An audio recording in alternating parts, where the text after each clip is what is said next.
warahmatullahi wabarakatuh. Selamat pagi dan salam sejahtera untuk kita semua. Yang terhormat Pak Hartarto Rianto, SE, SYME, dan yang kami hormati rekan-rekan sekalian. Baik, di sini kami akan mereview ulang materi pembelajaran pengantar manajemen dari pertemuan pertama hingga ke pertemuan kelima. Sebelum itu, perkenalkan nama saya Aden Cesaria dan rekan saya Penny Amelia Sinaga. Saya Erika Evita Sari Purba. Saya Saskia Bella. Saya Selviana. Baik, langsung saja kita saksikan videonya.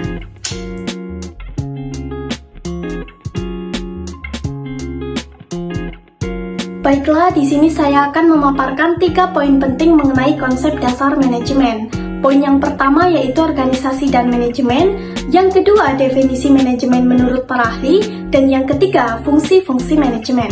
Baiklah, di sini saya akan membahas poin yang pertama, yaitu organisasi dan manajemen. Kita tentunya sudah sering mendengar kata manajemen, tapi apa sih manajemen itu? Manajemen sangat erat kaitannya dengan konsep organisasi. Sehubungan dengan hal itu, ada baiknya kita mengerti terlebih dahulu apa sih organisasi itu. Menurut Griffin 2002, organisasi merupakan sekumpulan orang atau kelompok yang memiliki tujuan tertentu dan berupaya untuk mewujudkan tujuannya melalui kerjasama. Tentunya, setiap organisasi memiliki tujuan yang berbeda-beda, seperti organisasi politik, sosial, dan bisnis. Terkhusus untuk organisasi bisnis, biasanya bertujuan untuk memperoleh profit. Nah, Griffin 2002 mengungkapkan bahwasanya paling tidak sebuah organisasi harus memiliki 4 sumber daya. Yang pertama yaitu sumber daya manusia, yang kedua sumber daya alam, yang ketiga sumber daya keuangan, dan yang terakhir sumber daya informasi. Poin yang kedua yaitu definisi manajemen menurut para ahli. Yang pertama yaitu menurut Mary Parker Follett. Beliau mengungkapkan bahwasanya manajemen merupakan seni menyelesaikan pekerjaan melalui orang lain. Yang kedua yaitu James A. Stoner. Beliau mengungkapkan bahwasanya manajemen merupakan proses perencanaan, pengorganisasian, pengarahan, dan pengawasan usaha-usaha para anggota organisasi dan penggunaan sumber daya organisasi lainnya agar mencapai tujuan organisasi yang telah ditetapkan. Dan poin yang ketiga atau poin yang terakhir yaitu fungsi-fungsi manajemen. Nah, fungsi-fungsi manajemen menurut Nichols, MC Hack, and MC Hack 1997 terdiri dari 4 fungsi. Yang pertama yaitu fungsi perencanaan atau planning, yang kedua pengorganisasian atau organizing, yang ketiga pengimplementasian atau directing, dan yang keempat controlling atau pengendalian. Nah, yang pertama yaitu perencanaan atau planning, merupakan upaya untuk mengantisipasi kecenderungan di masa yang akan mendatang dan penentuan strategi dan taktik yang tepat guna mencapai tujuan organisasi. Yang kedua yaitu pengorganisasian atau organizing, merupakan upaya bagaimana strategi dan taktik yang telah direncanakan tadi didesain di dalam sebuah struktur organisasi yang tangguh. Yang ketiga yaitu pengimplementasian atau directing. Nah, ini merupakan implementasi program agar bisa dijalankan oleh seluruh anggota organisasi. Nah, yang keempat yaitu pengendalian atau controlling. Nah, proses ini dilakukan untuk memastikan seluruh rangkaian kegiatan yang telah direncanakan, diorganisasikan, dan diimplementasikan tadi berjalan sesuai dengan target yang diharapkan. Terima kasih. Di sini saya akan membahas ulang materi mengenai artikel yang berisi tentang kepemimpinan. Kepemimpinan merupakan elemen kunci kesuksesan sebuah perusahaan. Dalam hal ini, manajer bertanggung jawab untuk meningkatkan kinerja dan efektivitas karyawan agar perusahaan dapat bersaing dan bertahan di era globalisasi saat ini.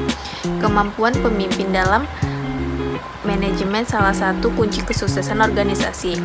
Pemimpin yang efektif mampu memengaruhi orang lain untuk mencapai tujuan bersama. Peran kepemimpinan yang perlu ada dalam diri manajer yaitu diantaranya mengambil keputusan, memotivasi, memengaruhi, memperkuat hubungan antara pribadi, peran informasional. Manajer harus mempunyai peran-peran yang ada pada kepemimpinan. Manajer adalah seorang yang bekerja melalui orang lain dengan mengkoordinasikan kegiatan mereka guna mencapai organisasi. Robert E. Katz pada tahun 1970-an mengemukakan bahwa setiap manajer membutuhkan minimal 3 keterampilan, di antaranya keterampilan konseptual. Keterampilan konseptual merupakan manajer tingkat atas atau top manager yang harus memiliki konsep, ide, dan gagasan demi kemajuan organisasi. Gagasan tersebut harus dijabarkan menjadi suatu rencana kegiatan untuk mewujudkan gagasan atau konsepnya itu. 2. Konsep hubungan dengan orang lain. Manajer perlu dilengkapi dengan keterampilan berkomunikasi atau keterampilan berhubungan dengan orang lain yang disebut keterampilan kemanusiaan. 3. Keterampilan teknis merupakan keterampilan untuk menjalankan suatu pekerjaan tertentu, misalnya menggunakan program komputer. Baik, di sini saya akan menjelaskan bagaimana hubungan atau keterkaitan dari ketiga artikel yang telah kita bahas sebelumnya. Ketiga artikel tersebut memiliki persamaan di mana ketiganya sama-sama membahas tentang pengaruh dari seorang pemimpin atau manajer. Pada artikel pertama, jelas dikatakan bahwa kepemimpinan seorang manajer merupakan kunci keberhasilan dari sebuah organisasi atau perusahaan. Seorang pemimpin harus dapat meningkatkan efisiensi dan produktivitas dari para anggota-anggotanya. Seorang pemimpin harus dapat memberikan pemahaman yang lebih baik untuk mengembangkan strategi kepemimpinan yang efektif sehingga dapat meningkatkan kinerja karyawan dan daya saing perusahaan.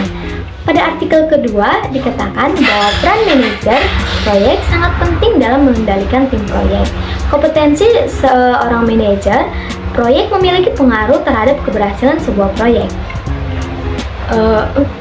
Untuk mencapai keberhasilan tersebut, seorang manajer harus mampu menerapkan 3 kemampuan utama, yaitu kepemimpinan, manajemen strategis, dan bisnis. Nah, pada artikel ketiga dikatakan bahwa karakteristik manajer dapat mempengaruhi kinerja usaha. Hal ini disebabkan karena karakteristik seorang manajer yang menyukai risiko, inovatif, dan optimis ini akan memberikan kesempatan untuk memperoleh hasil yang baik, atau dengan kata lain meningkatkan kinerja usaha yang baik. Hal ini akan mendorong semangat usaha yang tinggi sehingga akan bisa merumuskan strategi bisnis yang dianggap tepat. Jadi dapat disimpulkan bahwa kepemimpinan seorang manajer yang baik dapat menentukan keberhasilan dari suatu organisasi maupun perusahaan. Terima kasih.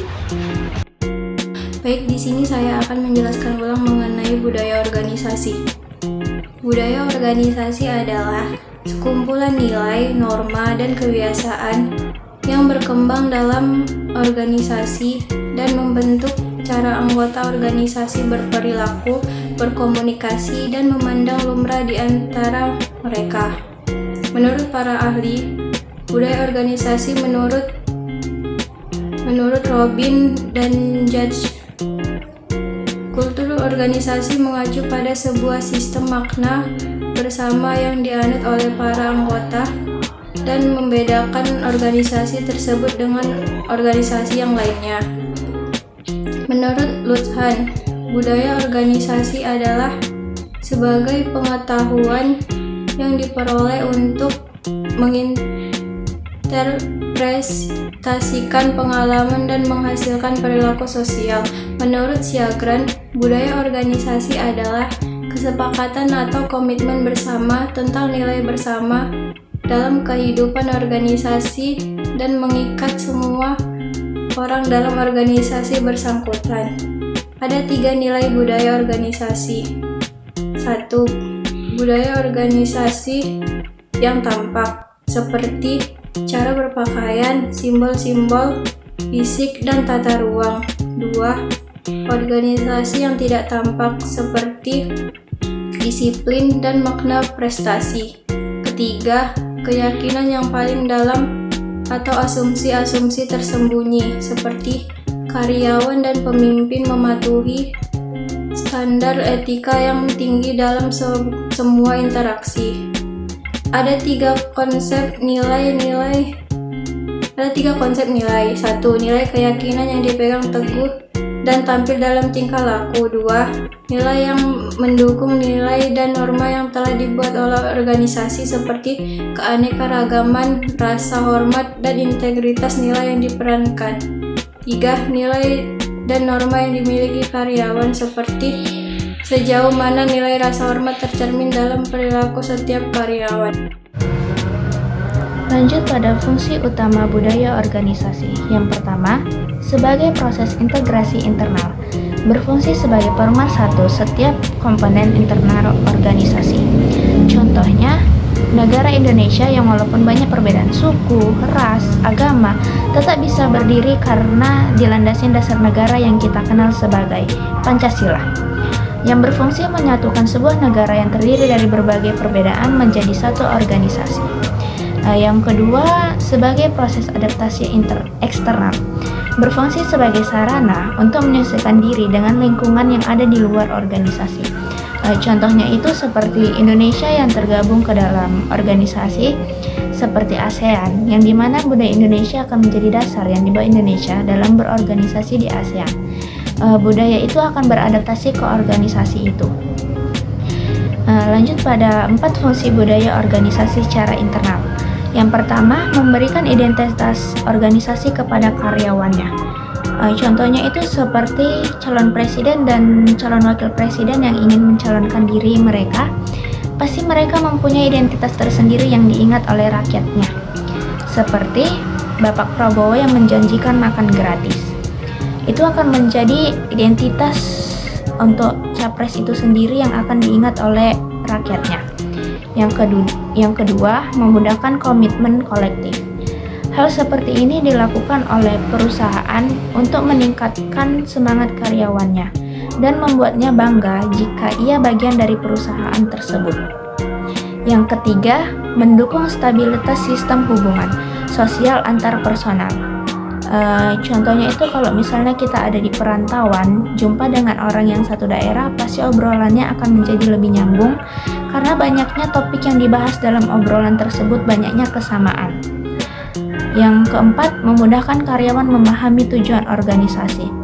Budaya dalam sebuah organisasi itu dibentuk karena ada tujuannya, seperti budaya disiplin dalam sebuah perusahaan yang dibuat agar tujuan dari perusahaan itu bisa tercapai dengan baik. Lanjut pada 2 sifat budaya organisasi.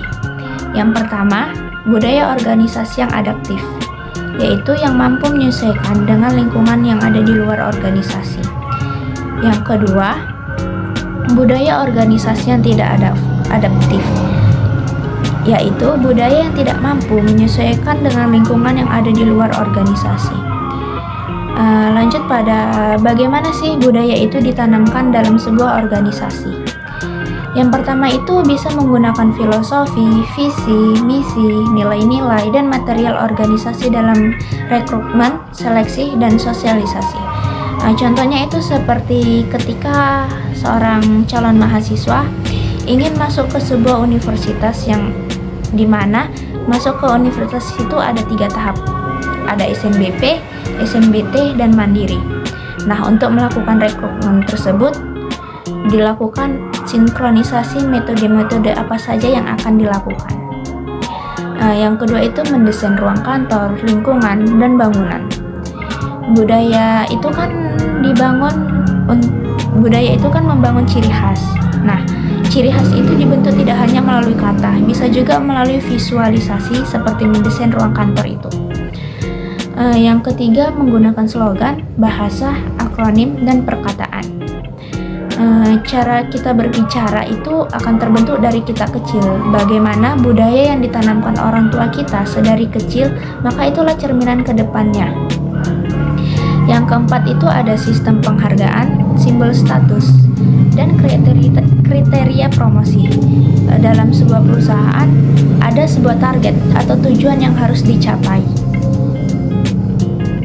Jika karyawan bisa mencapai target itu, biasanya perusahaan akan memberi penghargaan untuk mengapresiasinya. Yang kelima, ada cerita, legenda, dan mitos mengenai peristiwa atau orang-orang penting. Nah, di daerah kalian masing-masing pasti ada tuh sebuah dongeng yang diceritakan dari nenek moyang terdahulu kepada anak-anaknya sampai sekarang yang menjadi budaya. Contohnya di Sumatera Utara itu ada dongeng ikan mas yang di Danau Toba. Yang keenam itu ada program melalui pelatihan dan pengajaran oleh para manajer dan supervisor. Contohnya itu seperti diadakannya PKKMB. Ketika masuk perguruan tinggi, kita akan diberi sebuah pelatihan dalam PKKMB tersebut. Yang ketujuh, teladan sikap pimpinan. Seperti ketika kita bertemu dengan dosen yang tidak respek kepada mahasiswanya, maka mahasiswanya itu akan melakukan hal yang sama kepada dosen tersebut. Mahasiswa tersebut juga tidak akan respek kepada dosen yang tidak respek kepada mahasiswanya. Yang kedelapan, melalui sistem dan prosedur organisasi. Seperti adanya aturan tertulis seorang mahasiswa, dia masuk hari apa saja, di jam berapa, ketika dia melakukan jam kuliahnya. Yang kesembilan, melalui tujuan organisasi yang ingin dicapai. Contohnya itu seperti atasan ketika memberi motivasi agar tujuan itu bisa tercapai. Sekian review dari pertemuan kelima yang bisa saya sampaikan.